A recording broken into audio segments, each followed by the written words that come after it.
तो स्वागत है आप सभी का हमारे YouTube चैनल सोशियो की पॉइंट पर। तो आज के इस वीडियो में हम लोग पढ़ेंगे नगरों से संबंधित महत्वपूर्ण अवधारणाओं के बारे में, जैसे कि नगरीकरण किसे कहते हैं, नगरीयता किसे कहते हैं, घेटो की अवधारणा किसने दिया था, घेटो क्या होता है, उपनगर किसे कहते हैं या उपनगरीय क्षेत्र किसे कहते हैं, इस बारे में चर्चा करेंगे। तो नगरों से संबंधित जो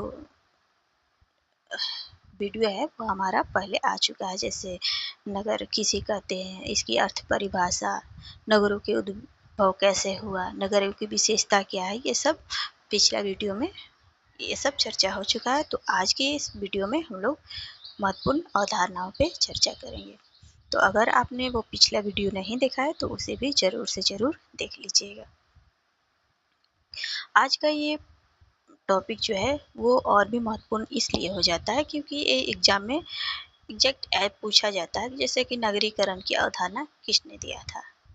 तो यहाँ पे देख सकते हैं कि लुई वर्थ ने नगरीकरण की अवधारणा दिया था। तो इस तरह से क्वेश्चन पूछा जाता है या एग्जाम्पल दे करके भी मिलान करने में वो आ जाता है। तो सभी जो अवधारणा है उसे आप ज़रूर से ज़रूर लास्ट तक देखिएगा, और अगर कोई डाउट्स हो तो कमेंट भी कर सकते हैं।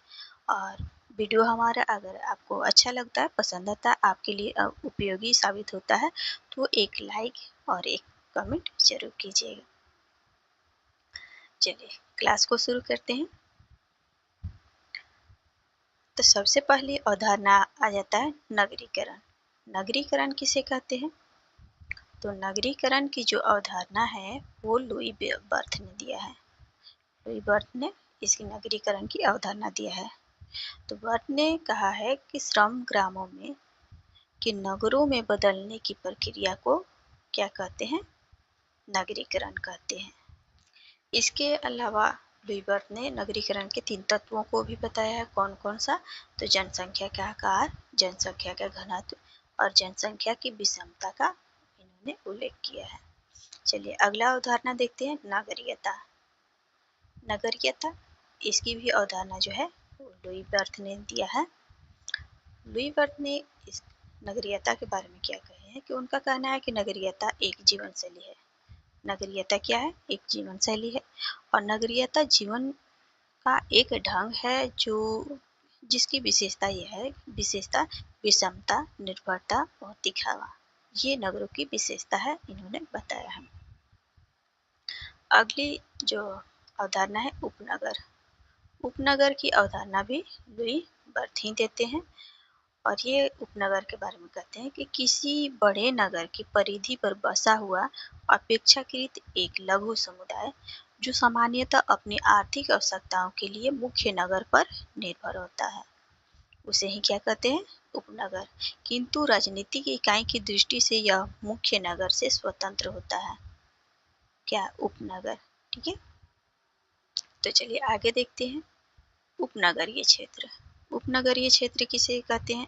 तो इसके बारे ये भी अवधारणा जो है उपनगरीय क्षेत्र की अवधारणा है, तो ये भी लुई बर्थ ने दिया है। तो ये कहते हैं ऐसे क्षेत्र जो बहुधा आकार की दृष्टि से ग्रामीण लगते हैं। आकार की दृष्टि से कैसे लगते हैं? ग्रामीण लगते हैं, किंतु रूप रंग और आचार व्यवहार के रूप में नगर की विशेषता को प्रकट करते हैं। क्या है कि वो आकार में कैसा लगते हैं? ग्रामीण के जैसा, लेकिन विशेषता किसकी होती है? वो नगरों वाली होती है।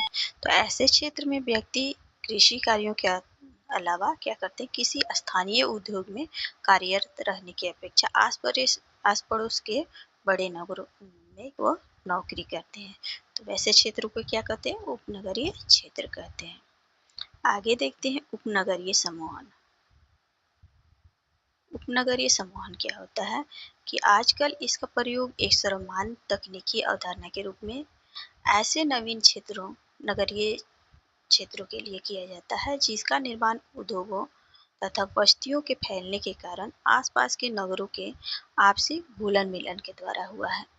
और नगरीय समूहन की प्रक्रिया ऐसे महानगरीय विस्तार को प्रकट करती है जिसमें निकटवर्ती छोटे छोटे कस्बे महानगरों की ओर बढ़ते हैं और अंततः वे उसमें विलीन हो जाते हैं। तो उसे क्या कहेंगे? नगरीय उपनगरीय सम्मोहन। अगली अवधारणा है परिनगर। अब परिनगर किसे कहेंगे? तो नगरों के चारों ओर परिधि पर बसा हुआ क्षेत्र। नगर एक हो गया उसके चारों ओर बसा हुआ क्षेत्र जिससे उसका सांस्कृतिक, आर्थिक और राजनीतिक जुड़ाव होता है, परिनगर कहलाता है। उसे क्या कहते हैं? परिनगर कहते हैं। तो परिनगर की अवधारणा किसने दिया था? तो आंद्रे एलिक्स ने दिया था। इसकी सर्वप्रथम अवधारणा जो है आंद्रे एलिक्स देते हैं। अगली अवधारणा है पृष्ठ प्रदेश। पृष्ठ प्रदेश, इसकी अवधारणा जो है वो H.F. ग्रीन देते हैं। तो इसके बारे में ये क्या कहते हैं कि जहाँ से नगरों के लिए मालों का आदान प्रदान होता है, जिस क्षेत्र से नगरों के लिए माल का आदान प्रदान होता है वह पृष्ठ क्षेत्र है। वही क्या कहला जाता है? पृष्ठ क्षेत्र, उसी को कहते हैं। यह मुख्यतः बंदरगाह या माल गोदाम क्षेत्र में होता है। इस प्रकार का कह सकते हैं कि परिनगर नगर के निकट का क्षेत्र है। परिनगर जो है वो नगर के निकट का क्षेत्र है, जबकि पृष्ठ प्रदेश जो है वो परिनगर के बाद का क्षेत्र है। अगला है महानगरीय ग्राम। महानगरीय ग्राम क्या होता है? इसकी अवधारणा जो है वो पाहल देते हैं। महानगरीय ग्राम की अवधारणा जो है पाहल ने दी है। उन्होंने कहा है कि महानगरों के समीप के ग्रामों का जीवन नगरीकृत हो जाता है। ये क्षेत्र नगरीकृत ग्रामीण क्षेत्र कहलाते हैं। ये क्षेत्र उपनगरीय की प्रक्रिया से प्रभावित होता है। चलिए आगे देखते हैं ग्राम नगरीय संतत्य। ये बहुत बार एग्जाम पूछा गया है, ग्राम नगरीय संतत्य। ठीक है, ये किसकी अवधारणा है? ये रेडफील्ड की अवधारणा है। यह संबोधन ग्रामवासियों और नगरवासियों के बीच सामाजिक संरचना, मूल्यों एवं धर्म तथा दृष्टिकोण आदि की निरंतरता को प्रकट करता है तथा इस बात पर बल देता है कि गांव एवं नगर दोनों जो है समूह, गांव और नगर दोनों समूह परस्पर संबंध है। तो रेडफील्ड ने ग्राम नगरीय संतत्य को एक रेखाचित्र द्वारा भी समझाया है। जैसे आप इसमें देख सकते हैं, पहले अति ग्रामीण, ग्रामीण और ग्राम नगरीय, फिर ग्राम नगरीकरण, नगरीकरण और अति नगरीकरण।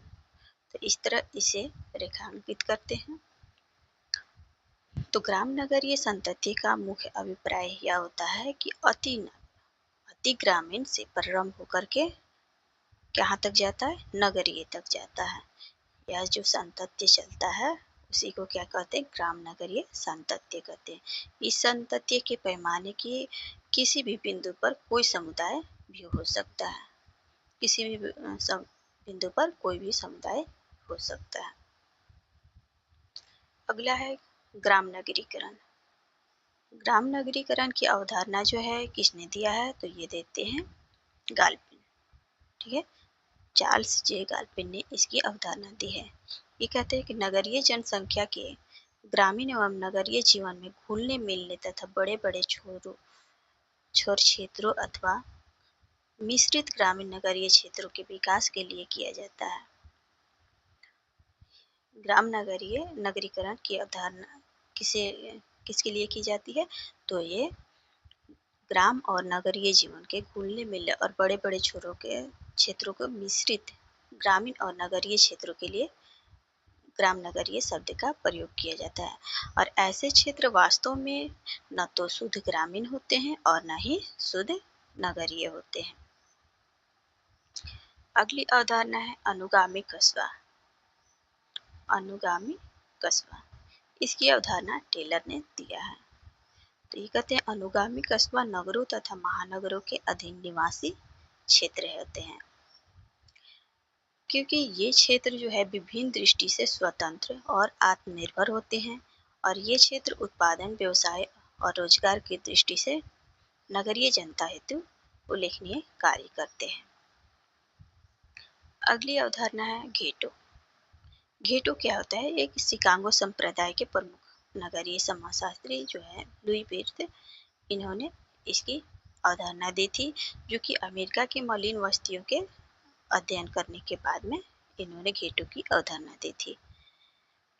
इसे और एक नाम से जाना जाता है, किस नाम से, तो लिटिल इटली के नाम से भी जाना जाता है इसे, किसे, घेटो को। तो घेटो क्या होता है कि ऐसे साधनहीन लोगों का समूह जिनका कुछ विशिष्ट क्षेत्रों में जमावड़ा हो जाता है, जहाँ से निकलना उनके लिए प्रायः क्या हो जाता है, दुष्कर हो जाता है, और वे दूसरे क्षेत्रों में बसने में समर्थ नहीं होते, असमर्थ होते हैं। तो ऐसे क्षेत्रों को घेटो के नाम से जाना जाता है।